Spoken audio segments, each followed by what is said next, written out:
This is the Sony A6400, and it might be the camera that finally solves all your problems. But here's what surprised me. I regret ever buying it, and you probably will too. Therefore, stick around, because we're about to expose 3 critical problems nobody tells you about that cost me hundreds of dollars. For the best price, click the link in the description. You clicked this thinking you'd get a definitive review on this iconic mirrorless camera. Right. It's heralded as the perfect vlogging and hybrid shooter. However, that near-perfect 4.5-star Amazon rating is hiding some brutal truths. Today, we're going deep into the gritty details that every major review channel glosses over. Why? Because your money and your creative sanity are on the line. Let's dive in. Let's start with the first massive problem. That infamous flip-up screen. Sony markets it as the ultimate tool for vloggers, but here is the painful reality. The moment you flip it up to see yourself, any microphone you mount on the hot shoe disappears behind the screen. It's like designing a car where the steering wheel blocks the speedometer. You're left with a choice: see your framing or hear decent audio. You can't have both without a clumsy, expensive external rig. Therefore, for anyone serious about vlogging, this design isn't just a mild annoyance.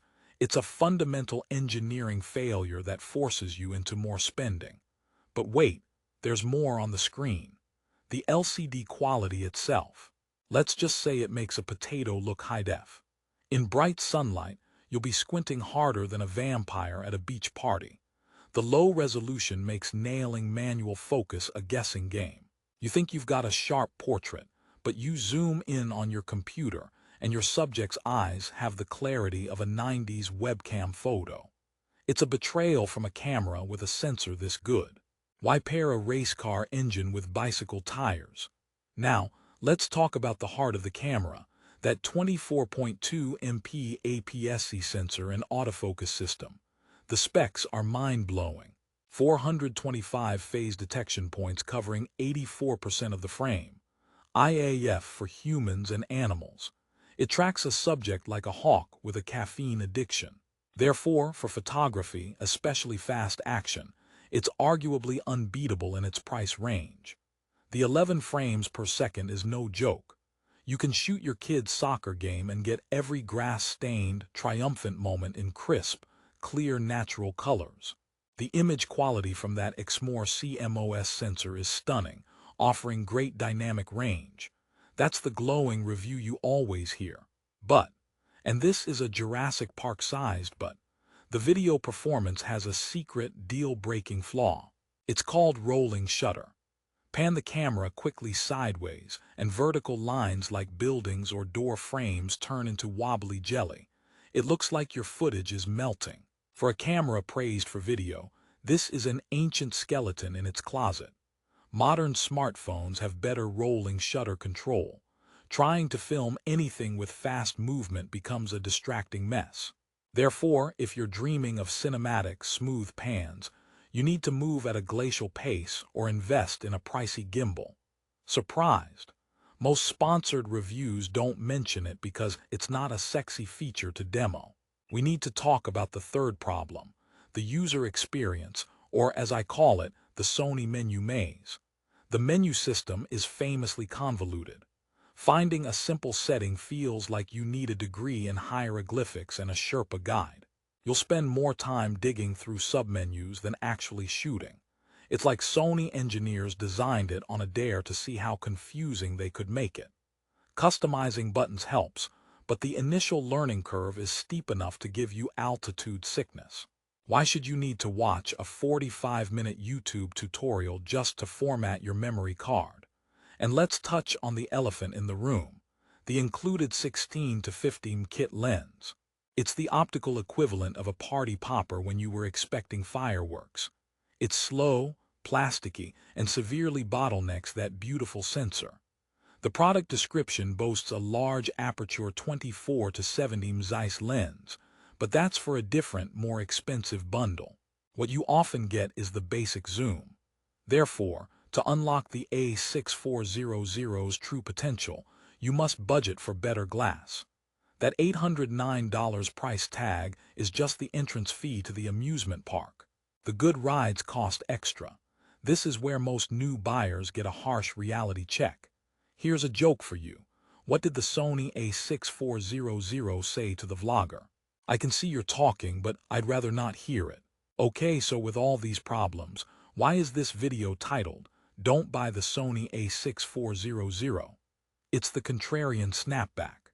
Because you need to hear this asterisk before you buy it, not after. This isn't a bad camera.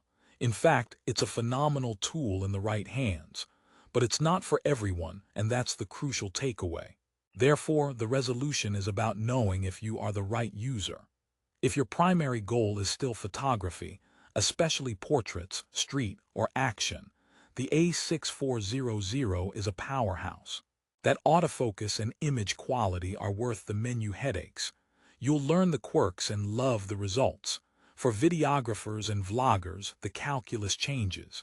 The screen and rolling shutter are legitimate hurdles.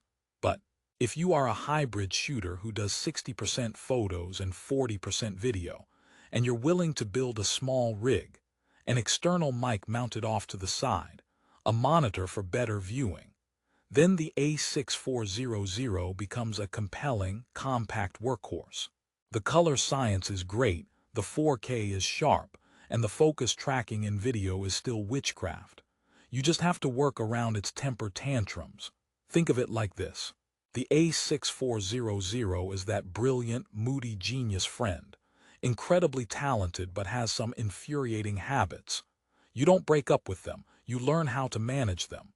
And when they shine, they really shine. The packaging is complete, battery, charger, strap, so you can start shooting right out of the box, even if you'll soon want to upgrade that lens. Here's another joke.